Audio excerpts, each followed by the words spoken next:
കോഴിക്കോട് ജില്ലയിൽ ലഹരി വ്യാപനം നടക്കുന്ന 47 ഹോട്ട്സ്പോട്ടുകളുടെ കണക്ക് പുറത്തുവിട്ട എക്സൈസ്. ഈ സ്ഥലങ്ങളിൽ 3 ദിവസത്തിനകം ജാഗ്രതാ സമിതികൾ രൂപീകരിക്കും.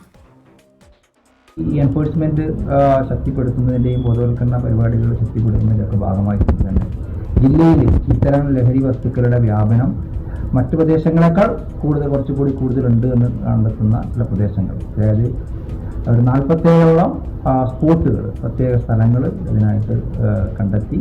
അവിടെ മറ്റ് പ്രദേശങ്ങളെക്കാൾ കൂടുതൽ ഇതിൻ്റെ വ്യാപനം ഉണ്ട് എന്നുള്ള ഒരു കണ്ടെത്തലിൻ്റെ അടിസ്ഥാനത്തിൽ 47 ഹോട്ട്സ്പോട്ടുകൾ നമ്മൾ ജില്ലയിൽ കണ്ടെത്തിയിട്ടുണ്ട്. അവിടെ ഈ പരിശോധനകൾ ഒപ്പം തന്നെ കുറച്ചുകൂടി ശക്തമായ രീതിയിലുള്ള പരിശോധനകളും ബോധവൽക്കരണം നടത്താൻ വേണ്ടി തീരുമാനിച്ചിട്ടുണ്ട്. മിഥില ബാലൻ വിവരങ്ങളുമായി കോഴിക്കോട്ട് നിന്ന് ചേരുന്നുണ്ട്. മിഥില, ഈ ലഹരി കേസുകളുടെ എണ്ണം ഇങ്ങനെ കൂടി വരുന്ന സാഹചര്യത്തിൽ അല്പം കൂടി ശക്തമായ രീതിയിലുള്ള ഇടപെടൽ പോലീസിൻ്റെ ഭാഗത്തു നിന്നൊക്കെ എക്സൈസിൻ്റെ ഭാഗത്തു നിന്നൊക്കെ ഉണ്ടാവുന്നുണ്ട് എന്നുള്ളത് സ്വാഗതാർഹമാണ്. ഇങ്ങനെ ഈ ഹോട്ട്സ്പോട്ടുകൾ കേന്ദ്രീകരിച്ച് അവിടെ ജനപ്രതിനിധികളുടെയും നാട്ടുകാരുടെയും ഒക്കെ പിന്തുണയോടുകൂടി ജാഗ്രതാ സമിതികൾ വരാൻ പോകുന്നു. അതിന് എക്സൈസ് തന്നെ നേതൃത്വം കൊടുക്കാൻ പോകുന്നു എന്ന് മനസ്സിലാക്കുന്നു.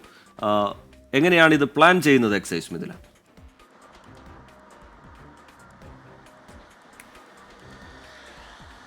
ശ്രീജിത്ത് സൂചിപ്പിച്ചതുപോലെ തന്നെ കോഴിക്കോട് ജില്ലയിൽ അടുത്തിടെ ഇത്തരത്തിലുള്ള ലഹരി കേസുകൾ വർദ്ധിച്ചു വരികയാണ്. ഈ ഒരു സാഹചര്യത്തിൽ തന്നെയാണ് ഇത്തരത്തിലുള്ള ഹോട്ട്സ്പോട്ടുകൾ 47 ഹോട്ട്സ്പോട്ടുകളാണ് ജില്ലയിൽ കണ്ടെത്തിയിട്ടുള്ളത്. ഏറ്റവും കൂടുതൽ ലഹരി ഇടപാടുകൾ നടത്തുന്ന സ്ഥലങ്ങളാണ് ഈ ഒരു ഹോട്ട്സ്പോട്ടിലുള്ളത്. എക്സ്ചേഞ്ച് റേഞ്ചിന് 9 റേഞ്ചിന് കീഴിലുള്ള സ്ഥലങ്ങളാണ് ഈ 47 ഹോട്ട്സ്പോട്ടുകളിൽ ഉൾപ്പെട്ടിട്ടുള്ളത്. ഇവിടങ്ങളിൽ ജാഗ്രതാ സമിതികൾ രൂപീകരിക്കും. അതായത് 3 ദിവസത്തിനകം ഇവിടങ്ങളിൽ ജാഗ്രതാ സമിതി രൂപീകരിച്ചുള്ള പ്രവർത്തനം എക്സൈസിൻ്റെ നേതൃത്വത്തിൽ ആരംഭിക്കും. ഇതിൽ പൊതുജനങ്ങളുടെ ഒരു സഹായം തേടുന്നുണ്ട്, ജനപ്രതിനിധികളുടെ സഹായം തേടുന്നുണ്ട്, ക്ലബ്ബുകളുടെ സഹായം തേടുന്നുണ്ട്.